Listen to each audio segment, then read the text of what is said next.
Este é o Boletim Casa Virada. Notícias sobre medidas socioeducativas a partir de um olhar anarquista e abolicionista penal.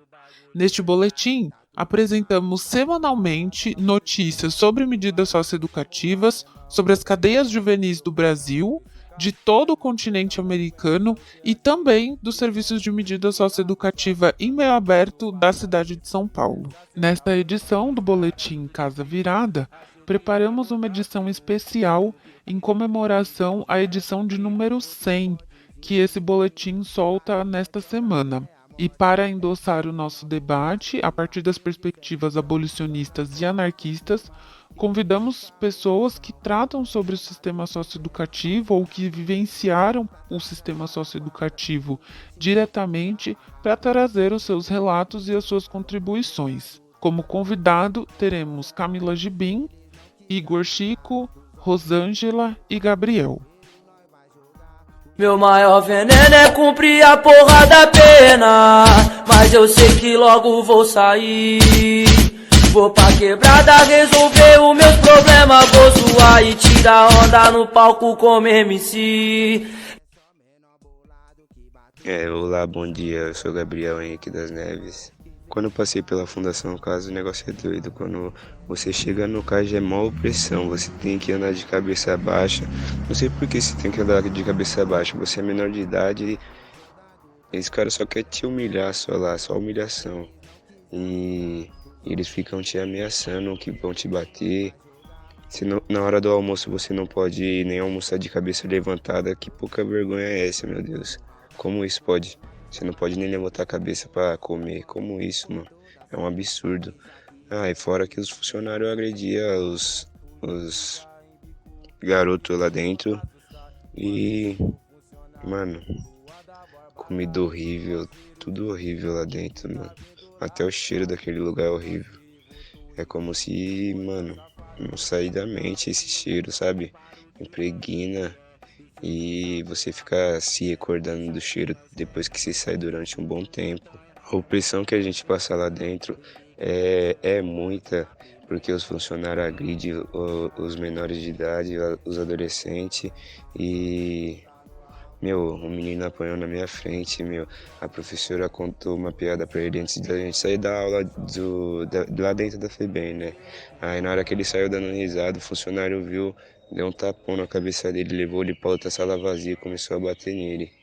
Eu achei isso um absurdo. Como que ele... Só porque a professora mesma contou uma piada e o garoto riu e o funcionário não entendeu nada e saiu batendo no menino, ele nem sabia o que tinha realmente acontecido.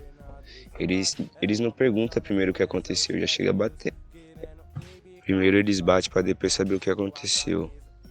Mas nem saber, não tem nem ideia com os caras, você não pode nem falar um A. Se você falar um A é castigo, eles ficam nos ameaçando que eles falam assim, vocês podem ficar mais tempo, eu posso, como é que fala? Eu posso colocar lá no... Os funcionários dentro da FEBEM, eles têm que fazer sempre um relatório seu. Todo funcionário faz um relatório seu. Aí eles falam que pode foder no nosso relatório e a gente ficar mais tempo e assim... E eles oprimem mais a gente e a gente tem que ficar de cabeça baixa, escutar isso, ficar de cabeça baixa, apanhar, ficar de cabeça baixa, você não pode reagir, se reagir é pior. E fora as revistas que a gente passa, muita humilhação, você tem que baixar a roupa, tirar a roupa toda, agachar 3 vezes. E tem vezes que ele não vai com a sua cara, ele faz você fazer a mesma coisa. E, mano, você faz isso o tempo todo, todo tempo todo. Você sai de um lugar pra ir pro outro, pra ir pro fórum, chegar lá no fórum você faz também. Não sei pra quê, se ele já revistou pra sair da FEBEM, ele não tem o direito de me revistar de novo. Se ele já viu que eu não tenho nada, como que eu vou, em menos de 20 minutos que ele chega na FEBEM, eu vou pegar algum negócio? Como isso? Não tem como. Só se algum funcionário tiver... Nunca que isso vai acontecer. Se acontecer, mano, tinha que ser o quê? Pra funcionário passar droga pra mim lá dentro. Tinha que ser um cara foda, mas não tem como, mano. Os caras quer te humilhar muito. Isso é uma verdadeira humilhação. Não sei pra que você... Mano, você paga umas 4, 5 revistas no dia. Canguru, você vai tirar a roupa, é abaixar 3 vezes, 4, 5 vezes no dia você faz isso. Depois eu, graças a Deus, tomei vergonha na cara, comecei a trabalhar, noivei, tô sendo feliz, tô passando por várias dificuldades, outro estilo de vida e bola pra frente. E que Deus abençoe nossas vidas. Se Deus quiser, eu abri um consórcio na Honda, vou tirar uma moto, graças a Deus. E vou trabalhar pra mim sustentar minha casa e minha família, né? Porque o crime já não... Eu percebi que já não adianta, porque hoje você faz, amanhã você paga. E essa foi minha história que eu passei, menos que a metade da história que eu passei lá dentro. E daí, de onde veio hoje, tem muito mais. Só você vivendo lá dentro, convivendo, pra você ter uma visão ampla como que funciona lá dentro o sistema carcerário. Fundação Casa evoluiu, o meu grau de ódio tratado como os animais, pior que um zoológico.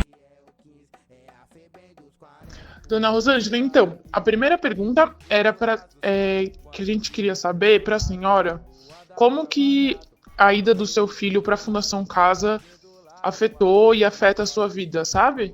Desde a primeira vez, se a senhora quiser falar um pouco sobre o momento em que ele foi para a Fundação Casa, ou falar como isso afetou a sua vida depois que ele já tinha ido, ou enquanto ele estava lá. Qualquer coisa que a senhora achar que é importante, que a senhora gostaria de compartilhar, sabe? Eu acho que a ida dele para a Fundação Casa foi muito triste, porque eu não desejo isso para ninguém, o que eu passei, para ir visitar ele, para ir ver ele. Eu sinto muito, mas é muito triste isso daí, viu? A outra coisa que eu ia te perguntar, Dona Rosângela, como foi que a senhora entrou em contato pela primeira vez com a Fundação Casa? Quando que foi? Se a senhora puder contar um pouco sobre como foi essa experiência, o que a senhora achar melhor também de compartilhar.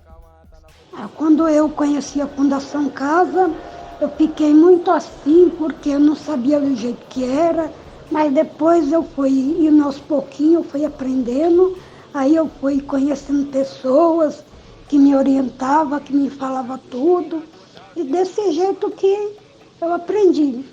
E essas pessoas que foram te orientando, Dona Rosângela, eram outras mães, eram pessoas do seu bairro, ou eram pessoas da Fundação Casa? Geralmente, quem que eram essas pessoas? Essas pessoas que eu ia conhecendo as mães, ia conversando, procurando saber, e nós se comunicava assim, vamos na defensoria, e nós ia, vamos fazer tal coisa, e nós ia. Então foi assim que eu fiquei conhecendo, e agora, através de vocês também, que eu agradeço vocês, porque se não fosse vocês me ajudar, o Jonas também, que eu não esqueço dele, foi muito bom. A última coisa que eu queria te perguntar é se a senhora poderia compartilhar alguma história de alguma coisa que aconteceu que te marcou ao longo desse tempo todo que seu filho ficou na fundação. Pode ser uma história feliz, pode ser uma história triste. Alguma coisa que tenha te marcado que a senhora lembra? Eu lembro que quando ele esteve naquele hospital, passou um mês lá naquele hospital, aí eu fiquei desesperada, mas encontrei pessoas que me ajudou, que me deu força, porque eu ia desistir de tudo, mas eles me ajudaram muito. E por isso eu tenho essa história bonita para contar.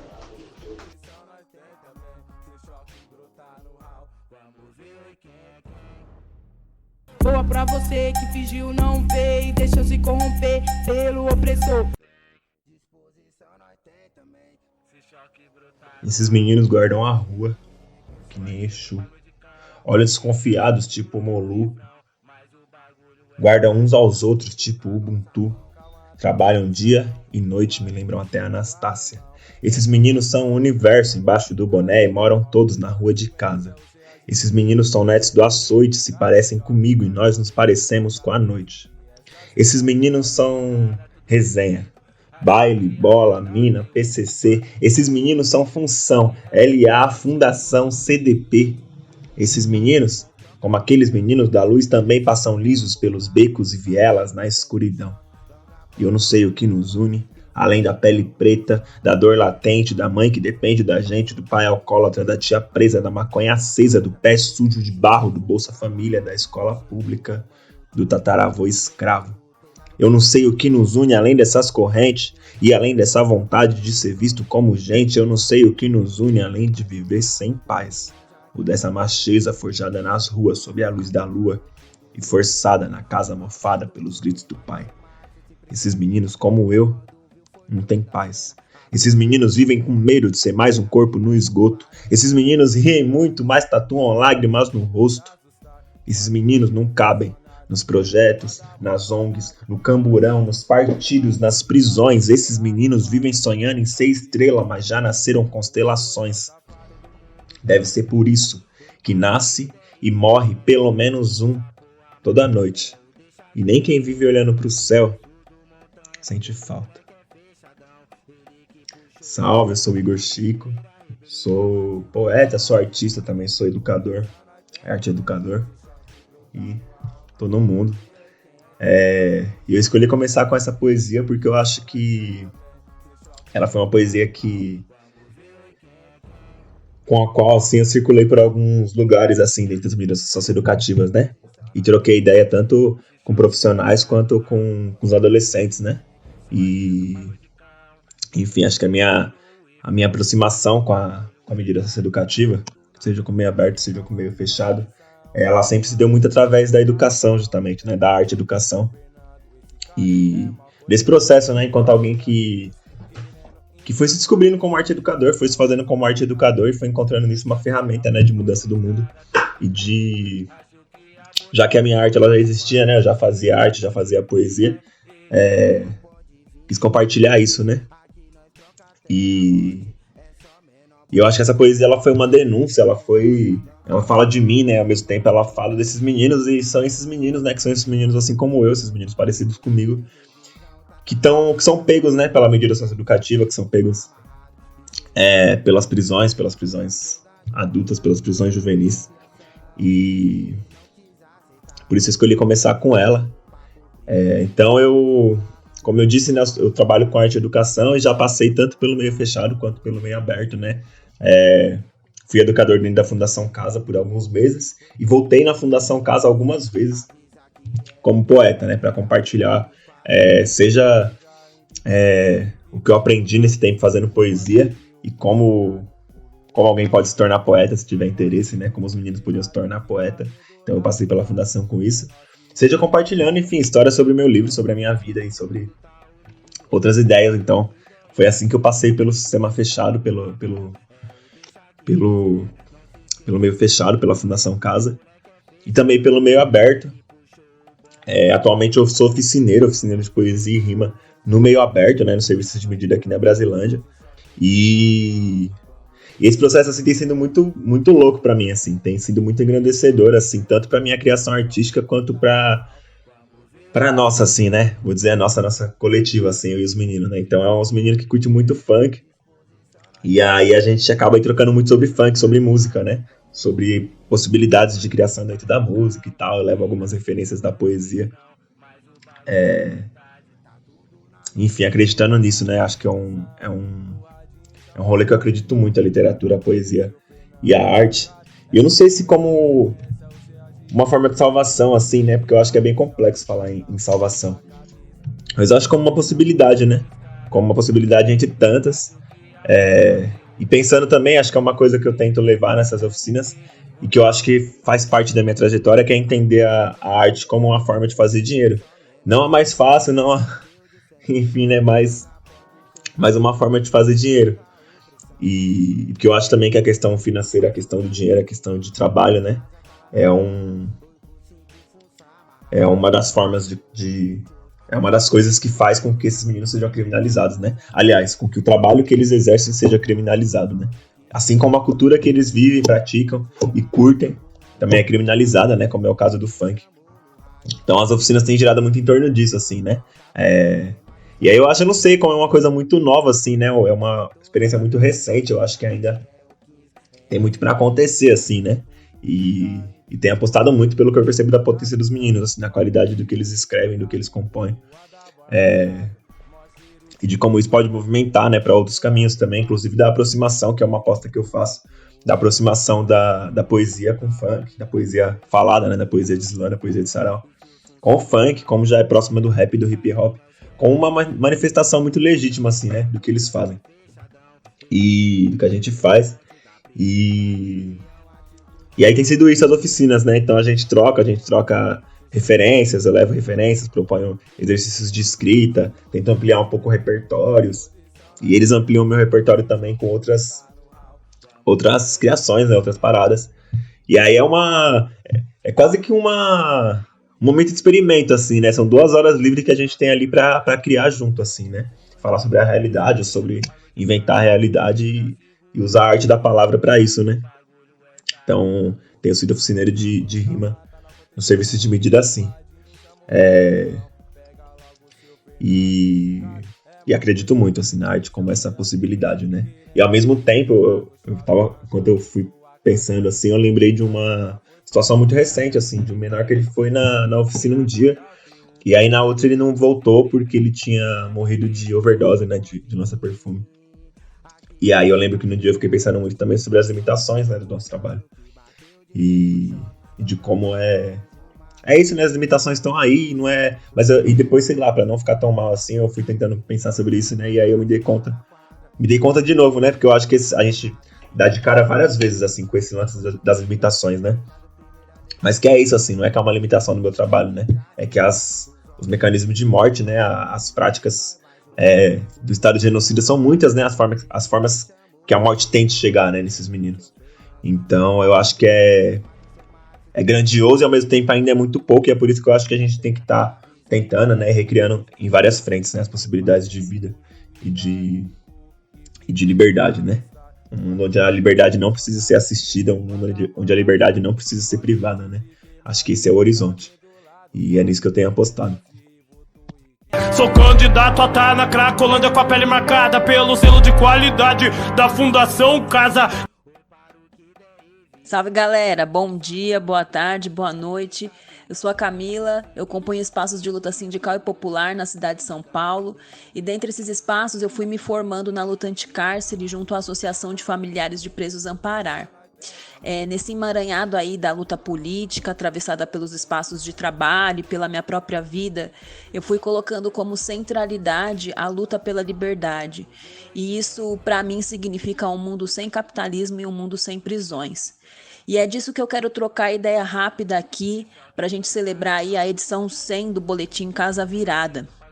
O que me foi encomendado pela galera é para a gente pensar um pouquinho sobre a luta abolicionista e as medidas socioeducativas, que sem dúvida nenhuma é uma pauta urgente que a gente precisa enfrentar. Para começar, o que eu fiquei pensando é que é necessário então a gente demarcar que as medidas socioeducativas, elas nada mais são do que a expressão juvenil do sistema penal. Ou seja, ela é, na verdade, uma reprodução do que acontece com o sistema dos adultos, sendo então urgente que a gente passemos a dar um nome sobre aquilo que de fato elas são. É um sistema penal juvenil, que é composto por fortes aparatos legais e ilegais de repressão. As milícias, que são os toca-ninja, a polícia, as unidades de privação de liberdade, o próprio sistema judiciário como um todo, a própria política de assistência, na sua característica mais perversa, como viés de controle, né, do povo, e dentre outras questões que daria para a gente desenrolar aqui. Já está mais do que nítido que a prisão tem como papel central o controle do nosso povo e que a cada momento histórico essa forma de controlar foi sendo atualizada para assegurar as possibilidades do nosso povo se levantar e fazer projetos de rebeliões e de resistências contra a sociedade que está aí, né? E o nosso país, desde o período colonial, ele foi marcado e permanece sendo marcado por ações violentas contra a população indígena, a população negra e os pobres como um todo. E é nesse grupo que a gente trata também da própria juventude, sempre foi tida, né, e permanece sendo tida como um alvo a ser contido e a ser perseguido, não à toa os dados aí de extermínio que a gente tem visto na atualidade. Agora, o que é interessante é que a própria juventude percebe que é um alvo, e se percebendo como alvo também produz processos de resistência. Durante todo o momento histórico, né, da formação sócio-histórica do nosso país. Tem alguns fatos interessantes, né? Então, quando a gente pega aí a Confederação dos Tamoios, um dos primeiros levantes do nosso povo, a gente tem à frente a Imberê, que era um jovem com seus 16, 17 anos, né? Liderando todo o processo de luta contra os colonizadores. No período da escravização, a gente tem aí crianças e jovens negros e indígenas que também estavam sendo escravizados, mas que eles também resistiram permanentemente, realizando fugas constantes, construindo formas de enfrentar e resistir contra as violências que eram praticadas pelos senhores de engenho. Então, esses elementos são elementos muito interessantes que vão mostrando pra gente que a infância, né, crianças e adolescentes também estão a todo momento criando formas de luta, que a gente precisa olhar para essas formas de luta, aprender com essas formas de luta e a gente se colocar e construir para criar cada vez mais processos de resistência. Ainda pegando assim, né, elementos sobre a nossa história, se a gente pega aí na República, a gente teve a resistência das crianças pobres dentro e fora das fábricas, que também se fez muito vivo e que tinha participação direta e massiva das crianças e dos adolescentes nas greves operárias, nas manifestações no início do século XX. A gente ainda tem exemplo de resistências inúmeras da presença dos adolescentes na ditadura militar, contra a ditadura militar, né? Por exemplo, de jovens na linha de frente de grupos de guerrilha, como Curumim, que com seus 14 anos lutou ao lado de Marighella. Quer dizer, o panorama que eu quero dar aqui é que, ao passo que há violência da burguesia e de seus aparatos, há também processos de resistência, inclusive entre os adolescentes.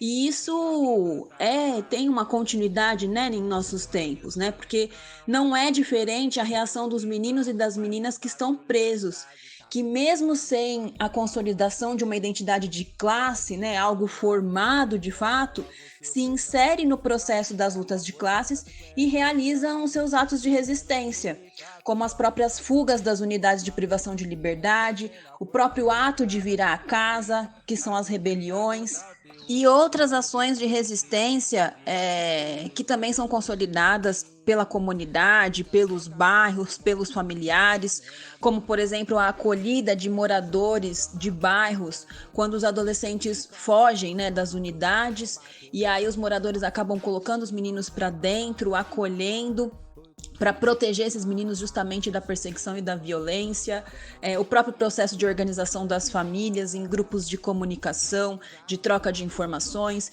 e em grupos políticos, né, mais avançados do ponto de vista da qualidade de enfrentamento estrutural, né, são também formas aí de resistência do nosso povo, de resistência da própria juventude e que apresentam a luta contra as prisões. Ou seja, eu estou trazendo tudo isso para dizer que essas coisas que já acontecem hoje são expressões de luta abolicionista, né?